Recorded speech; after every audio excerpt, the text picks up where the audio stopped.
A dessacralização da vida no ventre materno. Estamos começando a videoaula referente à quinta lição de adultos da nossa Escola Bíblica Dominical, com o tema geral, a Igreja de Cristo e o Império do Mal. Que lição profunda, atual, de elevadíssimo aprendizado e de importância tremenda.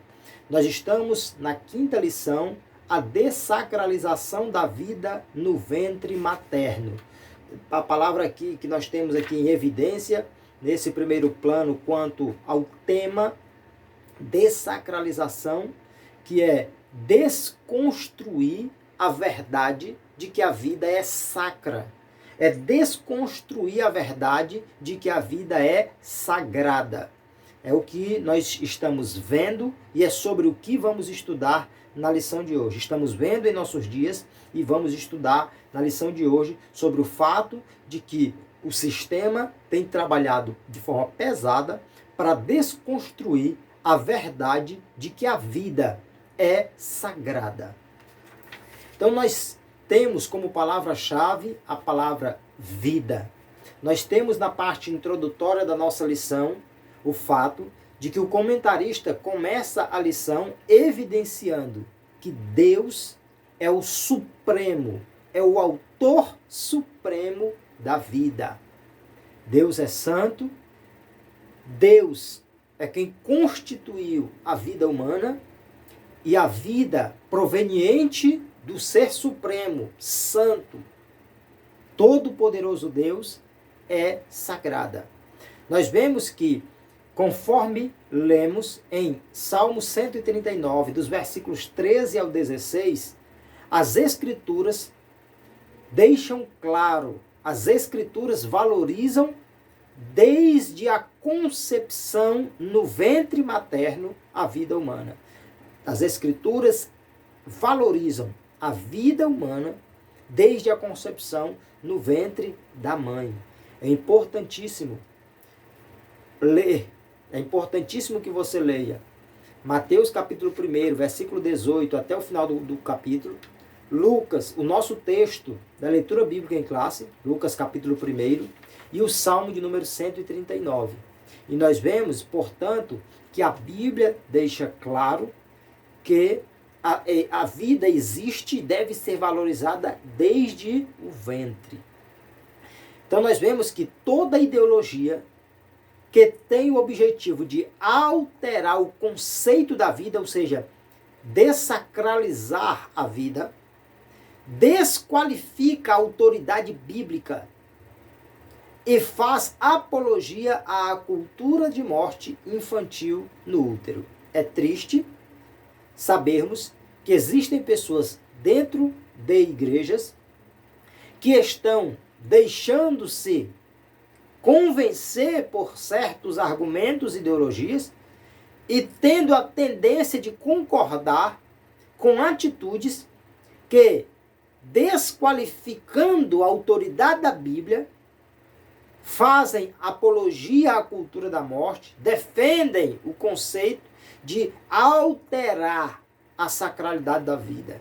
Aí tem muitos, portanto, dentro da igreja que se dizem servos de Deus, defendendo o aborto, dependendo disso, dependendo daquilo, criando situações ou defendendo aspectos onde o aborto pode ser naturalmente realizado. É triste, mas é a realidade, mas tem que ser combatido. Nós precisamos aprender, precisamos entender tudo na vida com base na palavra de Deus, porque a palavra de Deus é a palavra do Criador. Se Ele nos criou, Ele sabe de tudo, tem o controle de tudo, pode tudo, e é Ele que nos direciona. A vida, quando começa a vida, quando deve terminar, Ele é o dono da vida e Ele pode dar e tirar quando e a quem Ele quiser. Portanto, a ideia progressista que nós já temos citado ao longo do estudo desse trimestre afronta a soberania divina. Nós vemos que essa questão que nós estamos abordando nessa lição faz parte do trabalhar dos progressistas. E as pautas progressistas que vamos citar mais novamente na lição de hoje, ainda vamos citar, afrontam a soberania de Deus, porque estão trazendo coisas, ideologias que são contrárias ao que Deus nos direciona através da sua palavra. Primeiro tópico, a concepção de Cristo. Nós vamos falar aqui sobre a concepção do ser humano mais importante da história, cuja história trouxe o maior impacto para a história da humanidade em toda a sua existência, que é a concepção de Cristo, de Jesus.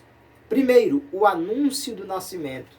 Nós vemos sobre o anúncio do nascimento de Jesus, conforme Lucas 1, 26 e 27, que uma virgem comprometida, uma virgem que estava comprometida para casar-se com um homem chamado José, ou seja, Maria, recebeu a visita de um anjo. O anjo Gabriel visitou Maria em Nazaré. E nós vemos que ali Deus falou através do anjo para Maria, mãe de Jesus, mostrando para ela que no ventre dela iria nascer um filho e que ela deveria colocar o nome de Jesus.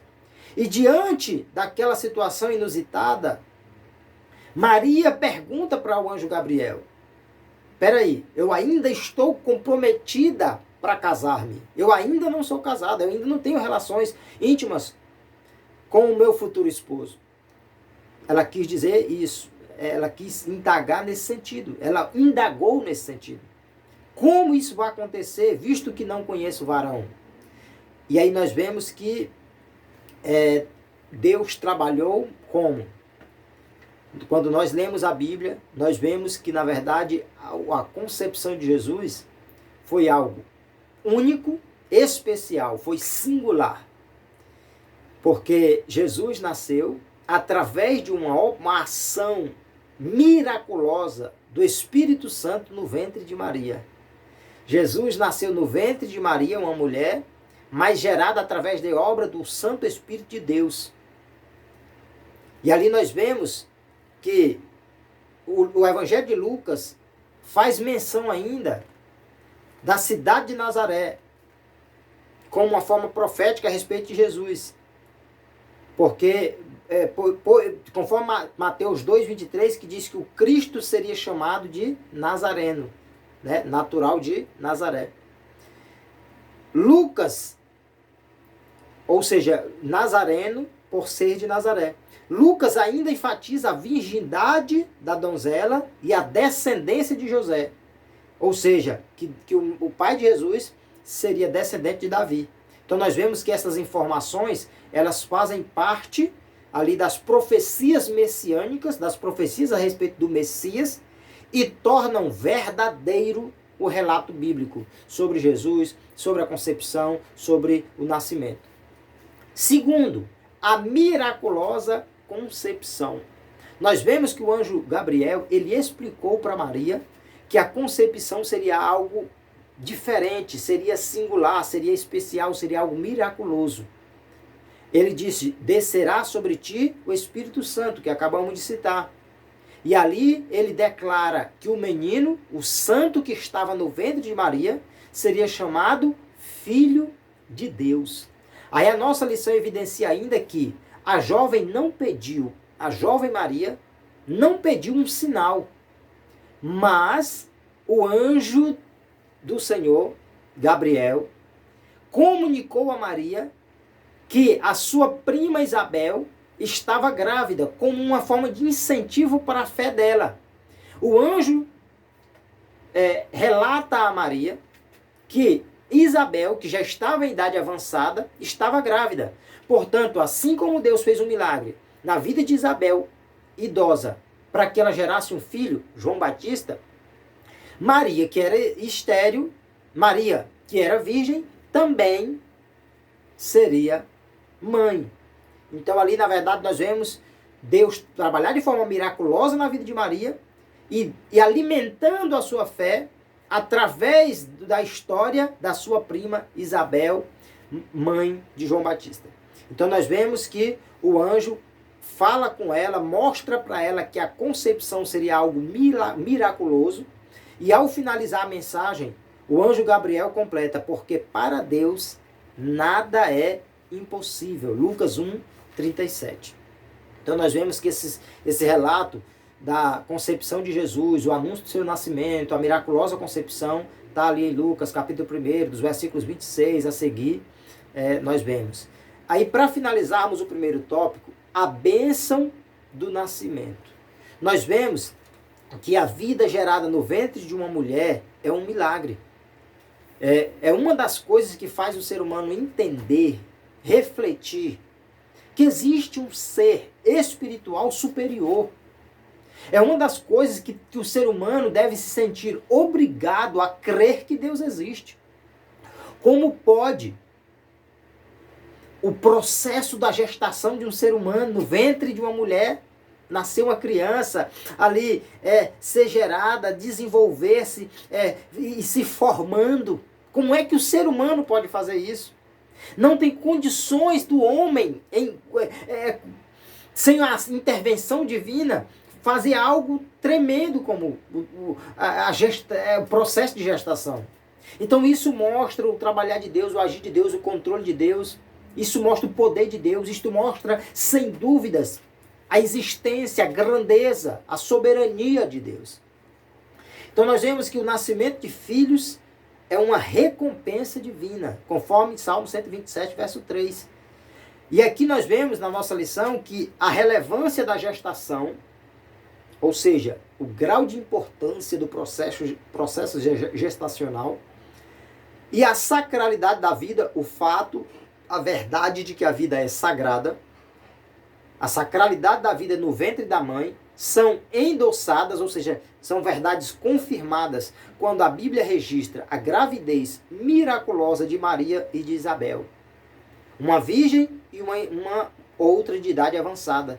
Então o registro sobre a gestação de Maria e de Isabel evidenciam, comprovam, são mais dois exemplos bíblicos que deixam bem claro a relevância, ou seja, a importância do processo gestacional, a importância da gestação e o fato de que a vida é sagrada.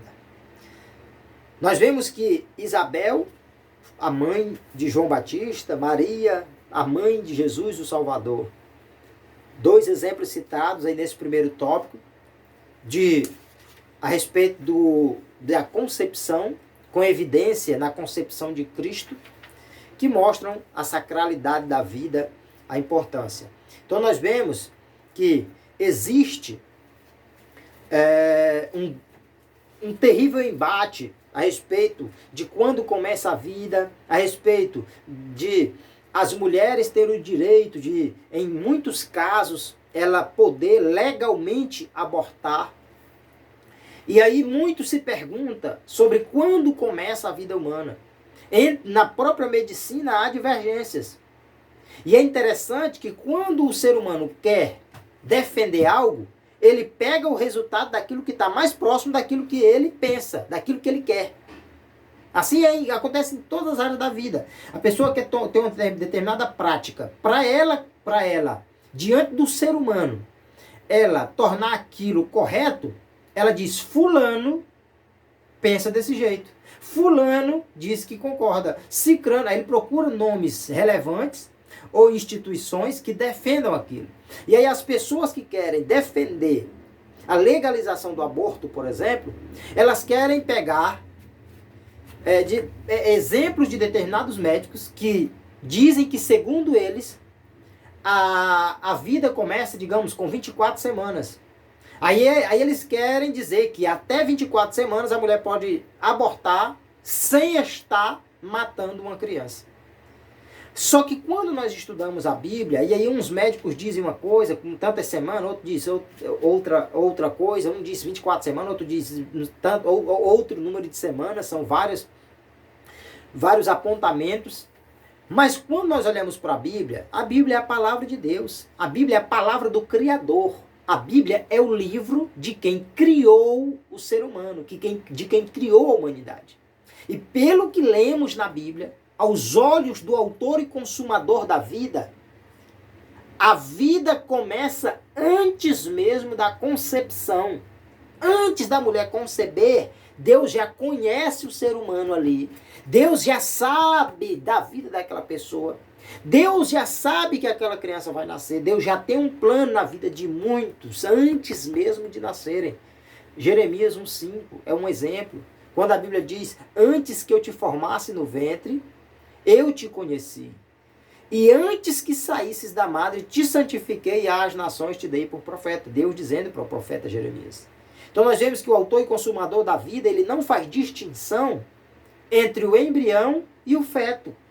A partir do momento que houve ali o processo, após a relação íntima entre o homem e a mulher, ali já deve se considerar que iniciou-se uma vida, quando há o início do processo. Então nós vemos que no segundo tópico, sobre a cultura da morte. Primeiro, o projeto ideológico. Olha as verdades que vemos nesse princípio de tópico. A cultura da morte é um conjunto de ideias que visa modificar o conceito bíblico da vida. Entre as suas pautas estão a legalização do aborto, a eutanásia, a apologia ao suicídio e o controle de natalidade. É o desprezo à valorização bíblica da vida. Impõe uma agenda de desconstrução da sacralidade da vida. Nesse sentido, estimula-se a eugenia, ou seja, o descarte do ser humano com alguma má formação ainda no útero materno. Descobriu-se através de ultrassom, sei lá, que a criança tem ali alguma má formação. Ainda no ventre descobriu-se. Aí eles querem, aí esse tipo de ideologia quer tornar normal e legal que a mulher grávida possa ter o direito de abortar por conta disso. Quem gerou aquela criança foi Deus. Quem está no controle é Deus. Quem sabe de tudo é Deus. Aí nós vemos que o conceito, ou seja, a maternidade é depreciada a fim de que a mulher não deseje ser mãe. O conceito de saúde reprodutiva é modificado para justificar o aborto como medida de saúde feminina. O direito à vida no útero é substituído pelo direito incondicional da mulher sobre o próprio corpo, que por meio do aborto decreta a morte do fruto de seu ventre. Então nós temos que entender, estão trabalhando para dizer meu corpo, minhas regras. Ou seja, se o corpo é meu, eu que decido. Aí o que acontece? A mãe, tendo o direito de interromper a vida da criança, ela está matando a criança e, utilizando-se do que considera ser o seu direito, ela está tirando o direito de uma criança indefesa. Ela não é indefesa, a criança é. Ela pode ter o direito sobreposto ao da criança. Ela pode violar o direito da criança de ter vida para que ela possa simplesmente satisfazer a sua vontade, impor o seu conceito, a sua regra. O direito sobre o corpo, a cultura pós-moderna, insiste que é direito do ser humano exercer autonomia sobre o próprio corpo. Então nós vemos que a cultura dos nossos dias, ela está trabalhando pesado nesse sentido. O slogan Meu Corpo, Minhas Regras é utilizado em defesa das liberdades sexuais e reprodutivas, bem como para a escolha de vida ou de morte. Esse slogan Meu Corpo, Minhas Regras é, na verdade, uma forma de o sistema levar as pessoas a acharem que elas têm o direito de ter todo tipo de prática sexual ilícita e decidirem se vão querer ou não ter a criança. Olha que ponto a humanidade chegou. E aí, dentre esses direitos que eles dizem ter, está a prostituição, aborto, eutanásia, suicídio e etc. A Bíblia assevera que o corpo deve ser nutrido e respeitado e que, embora livre, o ser humano não tem o direito de profanar o seu corpo e ainda que a vida só tem sentido quando está sob o domínio de Cristo. Conforme nós lemos essas três afirmações, Efésios 5, 28 e 29, 1 Coríntios 6, 13 e Gálatas 2, 20. O corpo deve ser nutrido e respeitado. Embora livre, o ser humano não tem o direito de profanar o seu próprio corpo. O Deus é o dono das nossas vidas. E Deus nos fez para ser templo e morada do Santo Espírito de Deus. Portanto, Deus não quer que a morada dele seja de qualquer jeito, viva de qualquer jeito, se prejudique. A vida só tem sentido quando está sob o domínio de Cristo. Terceiro, para finalizar o segundo tópico, a prática do aborto. O aborto é o quê? O que é o aborto? Interrupção do nascimento por meio da morte do embrião ou do feto. Então, o aborto é matar a criança que está dentro da barriga da mãe. De forma bem simples. Para você que defende certos tipos de aborto, para você que está com a mente deturpada do conceito a esse respeito, abortar é matar. Abortar é matar alguém que ainda não nasceu, que ainda não teve a garantia do direito de nascer. Já está viva, já tem vida dentro do ventre, mas ainda não está no mundo. Está dentro do ventre, não nasceu ainda. Mas é uma vida. E quem aborta está matando. Tem pessoas que falam de uma pessoa que matou outra. Só que ela aborta, ela também está tomando uma atitude igual a de quem mata uma pessoa adulta, uma pessoa que nasceu.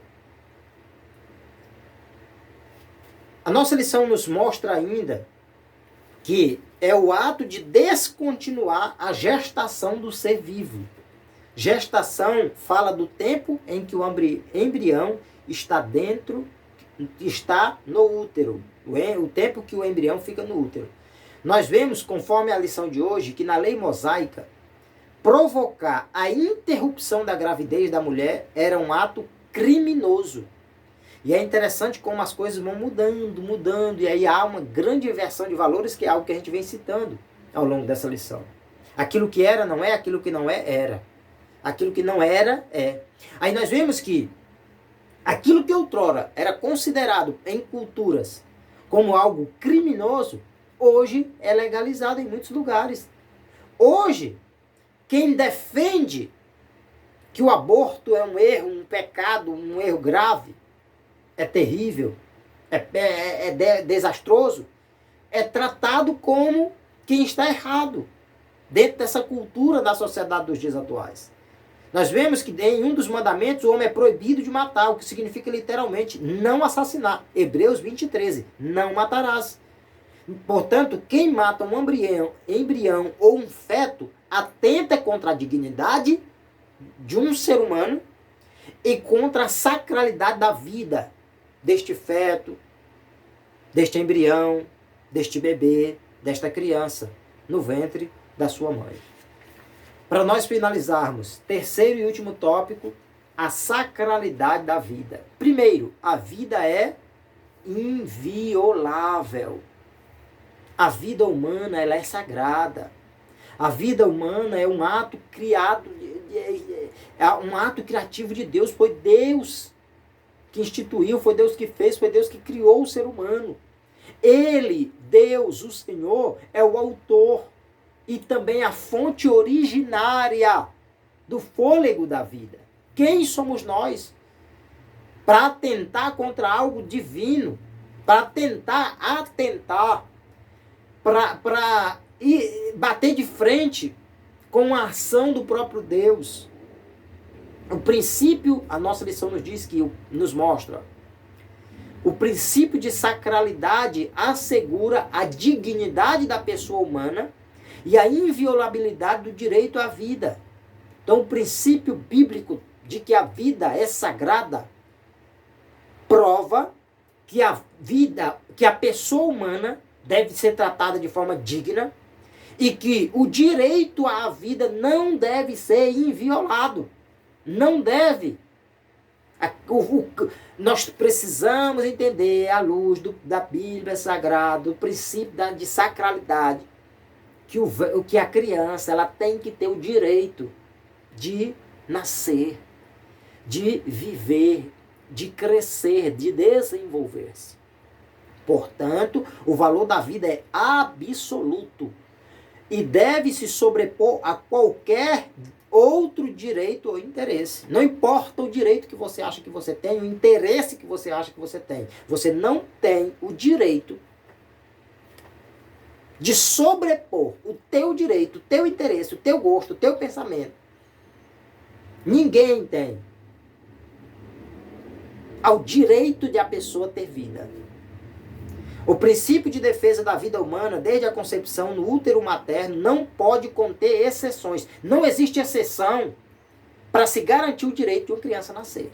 Não existe exceção para se legalizar ou moralizar ou tornar correto diante do Criador do Universo a interrupção da vida em qualquer estágio, inclusive no início, ou seja, ao aborto. Somente Deus tem poder sobre a vida e a morte. O cristão, olha isso aqui, observemos bem, o cristão precisa tomar cuidado com o relativismo, não fazer concessões e estar alerta quanto às ações de manipulação da sua consciência e o desrespeito à vida humana. Porque a sociedade está corrompida e estão tentando cada dia corromper mais a igreja, os cristãos. E relativizando tudo, eles relativizam também, além da Bíblia, a vida. Relativizam a vida. Aí vem com todo um discurso, né? O atual mandatário do nosso país, quando ainda estava tentando, buscando apoio, voto, se fez contrário ao aborto. E hoje existem várias atitudes dele, através do seu governo, de que ele é favorável. Agora, você já imaginou quem apoiou? Você já parou para pensar, você cristão, das pessoas que dizem que defende a Bíblia, que automaticamente a Bíblia defende a vida, defende o direito à vida. E aí pessoas que apoiaram esse miserável e que ainda o defendem, que eu tomara que os que são cristãos de verdade tenham se arrependido. Mas que ainda defendem o que esse miserável defende. Que Deus tenha misericórdia de você, que Deus tenha misericórdia dele, que Deus tenha misericórdia da nossa nação. O começo da vida, as escrituras são incisivas ao afirmarem o início da vida desde a concepção. O profeta Jeremias afirma que a vida tem início na fecundação, conforme Jeremias 1,5, que citamos agora há pouco. O rei Davi corrobora que a pessoa é conhecida e cuidada pelo Senhor desde a sua concepção. Salmo 139, verso 13. Desde o momento que a pessoa que a concepção, Deus já está cuidando. Se Deus está cuidando é porque ele tem uma vida. É só abrir a mente. Pelo que a Bíblia deixa claro. Deus é quem quem forma o ser vivo dentro do ventre materno, dentro do ventre da mãe, conforme Salmo 139, verso 4. O salmista afirma que Deus vê o embrião ainda informe, ainda sem forma, e o ama em todos os processos formativos da vida intrauterina, desde a fecundação até o nascimento e por toda a sua vida. Desde o momento em que começa, na concepção, Deus já ama. Se Deus ama é porque ali tem um ser humano. Salmo 139, versos 15 e 16. Portanto, o direito de nascer não pode ser interrompido por vontade, desejos ou caprichos humanos. Terceiro, a posição cristã. A igreja, vou dizer assim, a igreja verdadeira, a igreja de Cristo, a igreja de Deus, a igreja conforme a palavra de Deus, defende a dignidade humana e a inviolabilidade da vida desde a sua concepção. Ensina também que a vida humana é sagrada em todas as etapas do desenvolvimento da vida e que não pode ser violada por nenhum tipo de cultura. Então, essa é a posição da igreja. Desde a concepção é vida, já existe um ser humano. Se interromper, está matando. Se interromper é aborto, se interromper é morte, se interromper é violar o direito à vida, é assassinar, é matar uma criança no ventre. Como um ser humano em sã consciência defende esse tipo de prática? Como uma mãe em sã consciência vai defender esse tipo de atitude? Só Deus para ter compaixão e misericórdia da humanidade. Porque senão, se Deus não existisse a misericórdia, Deus aniquilava o ser humano. Porque isso é só uma partícula do quanto o ser humano tem um coração voltado para o que é mal, para o que é ruim. Para desagradar a Deus, para afrontar Deus. Tomando atitudes tão terríveis, sendo favoráveis a coisas tão cruéis. Para finalizarmos, a gestação e a procriação do ser humano são bênçãos de Deus. A concepção de Cristo do ventre de uma virgem comprova a sacralidade, o fato de que a vida é sagrada. A sacralidade da vida intrauterina, a vida ainda dentro do útero. A interrupção da vida em qualquer fase da gravidez é uma agressão ao direito inviolável de nascer. Eu vou repetir. A interrupção da vida em qualquer fase da gravidez é uma agressão ao direito inviolável de nascer. Deus é o autor e o detentor da vida humana. Que Deus possa continuar abençoando a tua vida e que o Santo Espírito de Deus aclare mais o nosso entendimento a respeito da sua palavra, dessa lição, desse assunto. Que nós possamos continuar aprendendo a palavra de Deus, aprendendo na escola bíblica dominical. Que Deus continue abençoando a tua vida, que vocês continuem nos ajudando nesse projeto, no canal EBD com o Eduardo. Nos ajude a divulgar o canal, a compartilhar o link. Deixe se você deixar lá um like, uma curtida ou um comentário, você ajuda o algoritmo do YouTube a divulgar o vídeo para mais pessoas. Você está abençoando o canal, esse projeto. Eu estou passando por um processo. Tá corrido, eu estou tendo dificuldade de gravar com antecedência o vídeo, mas eu estou me esforçando para não ficar sem o vídeo. E aí muitas vezes o vídeo tem chegado aqui até vocês assim já, né, bem perto ali do final do sábado, que antecede a lição do domingo. Mas orem por nós, que Deus continue nos abençoando. Breve estudaremos a lição 6 sobre a desconstrução da masculinidade bíblica. Deus te abençoe. A paz do Senhor Jesus.